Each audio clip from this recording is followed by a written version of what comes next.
Hello दोस्तों, स्वागत है आपका हमारे यूट्यूब चैनल कॉमिक फैन पर। चलिए दोस्तों, शुरू करते हैं तिरंगा की एक रोमांचक कॉमिक्स गोरख धंधा का दूसरा और अंतिम भाग। अपने पीछे आवाज सुनकर चौंका जरूर तिरंगा, लेकिन जब तक पलटा तब तक देर हो चुकी थी। प्रसिद्ध विदेशी परफ्यूम की नकल है यह। जहां इसकी असल मस्त मस्त सुगंध देती है, वहीं यह नकल देती है एक मजेदार मीठी मदहोशी। उठाओ इन्हें। अगर इनकी कवरिंग के लिए हम इनके पीछे नहीं होते तो आज ये बेवकूफ अपनी लापरवाही की वजह से तिरंगा के शिकार बन गए थे। जल्दी करो, तिरंगा संभले, इससे पहले ही हमें यहां से दूर निकल जाना है। लुटेरे अपने साथियों को लेकर भाग निकले। काफी देर बाद संभल पाया तिरंगा। ओह, आखिर वे माल लेकर भागने में सफल हो ही गए। जिस घर से वे लूटपाट करके निकले थे, मुझे उसकी खबर लेनी चाहिए जल्दी ही। आपके घर में तो काफी सदस्य हैं, आपको लुटेरों का विरोध करना चाहिए था। हम विरोध करने की स्थिति में थे ही नहीं। उन लुटेरों को घर में घुसने से पहले ही ना जाने कैसे हम सभी पर उन लुटेरों के घर में घुसने से पहले ही ना जाने कैसे हम सभी पर मदहोशी सी छाने लगी। ओह, आपकी मदहोशी का कारण तो मैं आपको बता सकता हूँ। यह विदेशी परफ्यूम की शीशी लुटेरों ने आपके घर में घुसने से पहले इसमें भरे परफ्यूम से आप सभी को मदहोश कर दिया होगा और खाली शीशी वे यहीं फेंक गए। मैं इस शीशी और इसके परफ्यूम को अच्छी तरह पहचानता हूँ। इसका इस्तेमाल करके लुटेरे मुझे मदहोश कर चुके हैं। ये परफ्यूम की शीशी लुटेरों की नहीं है, ये तो हमारे घर में ही मौजूद थी। आज सुबह ही इसे एक कंपनी का सर्वे करने वाला फ्री गिफ्ट में दे गया था। बुरी तरह ठनक गया तिरंगा का माथा। सर्वे करने वाले, मदहोश कर देने वाली गैसों के डब्बों के फ्री सैंपल। आ गया सर्वे से संबंधित अपराध समझ में। बदमाश दिन में जेंटलमैन बनकर सर्वे करते हैं और लोगों के घरों के राज जानते हैं, और रात को लुटेरे बनकर उन घरों में लूटपाट करते हैं। और ऐसा करने के लिए वे सहायता लेते हैं इन सैंपलों की, जिनमें विदेशी कंपनियों का माल नहीं, लगभग बेहोश कर देने वाली गैस भरी होती है। मेरे साथ साथ यह बात सारी दुनिया की समझ में आनी चाहिए। तिरंगा ने जल्द ही कमिश्नर से मिलकर पुलिस की तरफ से सारे शहर में यह घोषणा करवा दी, सावधान, किसी भी सर्वे करने वाले को अपने घर के भेद ना दे, उन्हें अपने घर के अंदर ना आने दे, उनसे किसी भी तरह का कोई सामान या सैंपल ना ले। घोषणा कराकर पुलिस ने अपना काम खत्म कर दिया था। लेकिन तिरंगा का काम अभी खत्म नहीं हुआ था। मेरी तरह पत्रकार दीपक भी सर्वे वाले इस अपराध को जान गया होगा, लेकिन यह कोई पुख्ता कारण नहीं उसके गायब होने का। उसके हाथ जरूर इससे भी ज्यादा कुछ लग गया था, लेकिन क्या? अगर मैं यह जान लूं तो यह भी आसानी से जान सकता हूं कि कहां है। पत्रकार दीपक, अपनी चालाकी और सूझबूझ से तूने गोरखनाथ के सर्वे करने वाले गोरख धंधे को जान लिया और उस पर अपनी रिपोर्ट भी तैयार कर ली। बता दे वह रिपोर्ट कहां है दीपक, वरना तुझे तड़पा तड़पा कर मारूंगा मैं। तू अपने टॉर्चर का हर हथियार आजमा ले गोरखनाथ, लेकिन वह रिपोर्ट कहां है ये मैं तुझे नहीं बताऊंगा। उसके बारे में तो मैं सिर्फ पुलिस को बताऊंगा, और अब तू मुझे ऐसा करने से वैसे भी नहीं रोक सकता, क्योंकि मेरे जिन बीवी बच्चों के दम पर तू मुझे टॉर्चर कर रहा था, वे देशभक्त तिरंगा की हिफाजत में पहुंच गए होंगे। तूने ठीक कहा, लेकिन अब वे तिरंगा की हिफाजत में रहे नहीं। अभी अभी मेरी सर्वे टीम ने मुझे सूचना दी है कि उन्होंने उनका पता लगा लिया है और वे उन्हें उठाकर यहां ला रहे हैं। नहीं, ये सच नहीं है। सच यही है, और यह सच जल्द ही तेरे सामने होगा। आ! एक बार फिर दीपक पर भीषण यातनाओं का दौर शुरू हो चुका था, जबकि इधर अपनी गश्त से वापस लौटे तिरंगा पर मानो हैरानी का दौरा पड़ा हुआ था। मम्मी, शिखा, ये क्या हुआ तुम्हें? तिरंगा ने तुरंत ही दोनों को संभाला। जल्द ही उन्हें सामान्य करने में कामयाब हो गया। क्या हुआ शिखा? दीपक की बीवी और उसका बच्चा कहाँ है? उन्हें कुछ बदमाश उठाकर ले गए भैया। कुछ देर पहले वे धड़ धड़ धड़ाते हुए घर में घुसे और उन्होंने मुझ पर और मम्मी पर एक स्प्रे छिड़क दिया। मुझ पर और मम्मी पर मदहोशी सी छाने लगी, जबकि उन्होंने दीपक की पत्नी और बच्चे को पकड़ लिया। फिर वो एक पल भी यहाँ नहीं रुके, उन्हें खींचते हुए यहाँ से ले गए। ये बहुत बुरा हुआ भैया।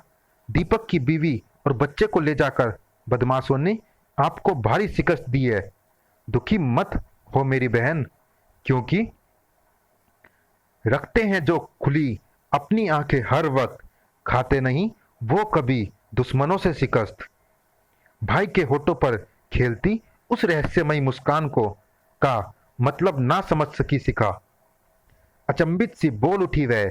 वे बदमाश दीपक की पत्नी और बच्चे से किसी रिपोर्ट के बारे में पूछ रहे थे। रिपोर्ट?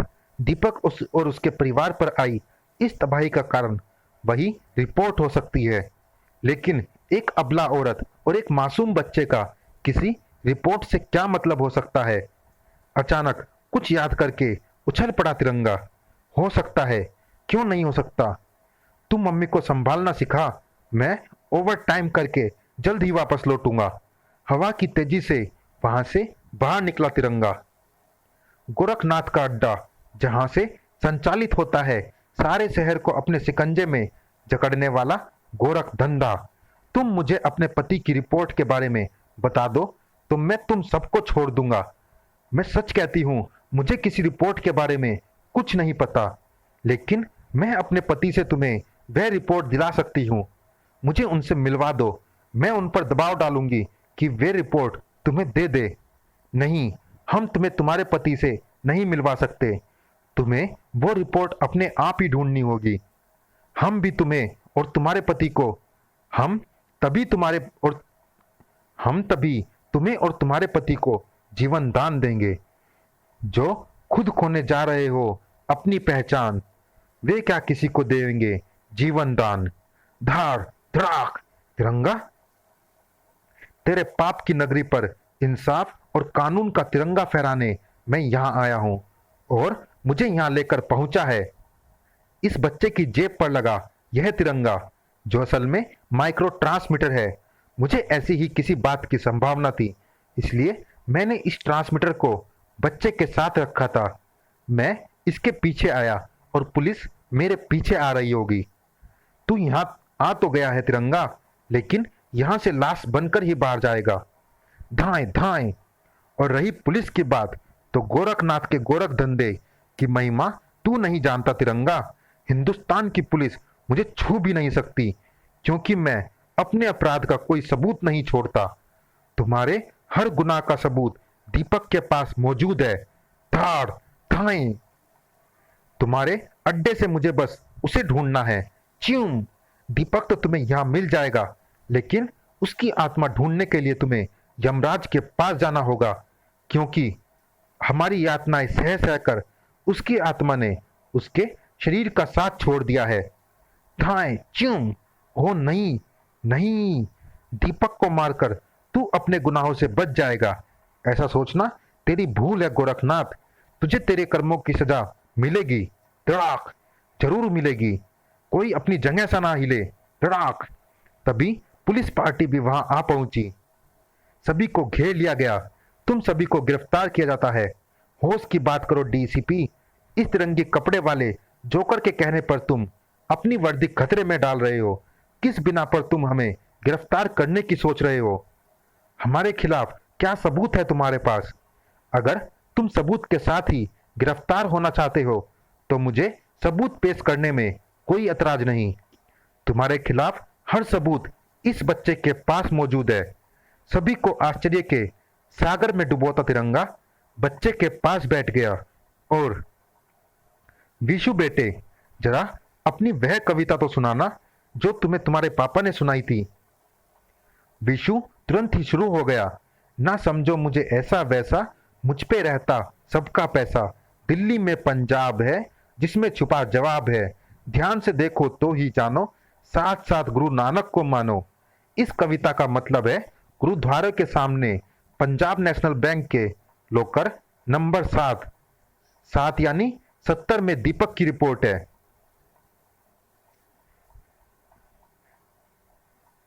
दीपक के पत्र के पीछे बना बच्चे का चित्र पहले मुझे बेकार लगा था, लेकिन जब मुझे दीपक की रिपोर्ट के बारे में पता चला तो मेरा माथा उन ठनका कि हो ना हो दीपक ने उस रिपोर्ट को कहीं छिपा दिया हो और उसका पता अपनी पत्नी या बच्चे को बता दिया हो। और वैसा ही हुआ। दीपक ने रिपोर्ट की सुरक्षा का पूरा ध्यान रखते हुए उसका पता अपने बेटे विशु को कविता के रूप में बता दिया। रिपोर्ट वही मिली और उसी के साथ मिला गोरखनाथ के गुनाह का पुख्ता सबूत। एक बच्चे ने तेरे जुर्म के महल को रेत के ढेर की तरह ढा दिया गोरखनाथ। फिर तिरंगा विशु की तरफ पलटा। तुम्हारी कविता ने देश की जड़ों को खोखला करने वाले कीड़ों को जेल पहुंचाया विशु बेटे। इसीलिए हम तुम्हें उस कविता के लिए एक और इनाम देना चाहते हैं। यह पेन जिसने गोरखनाथ जैसी ना जाने कितनी पाप की लंकाओं को खाक में मिला दिया। अपने पिता की तरह मरते दम तक इसे अपने हाथ से मत छूटने देना, क्योंकि गोली नहीं, बारूद नहीं और ना ही तलवार सबसे बड़ा विध्वंसक हथियार है कलम की धार। समाप्त। चलिए दोस्तों, इस कॉमिक्स में इतना ही। ये कॉमिक्स आपको कैसी लगी आप हमें कमेंट बॉक्स में ज़रूर बताइएगा। और दोस्तों, जिन्होंने अभी तक हमारे चैनल को सब्सक्राइब नहीं किया है, चैनल को सब्सक्राइब जरूर कीजिएगा ताकि आने वाली कॉमिक्स की अपडेट आपको समय पर मिलती रहे। इस कॉमिक्स में इतना ही। धन्यवाद।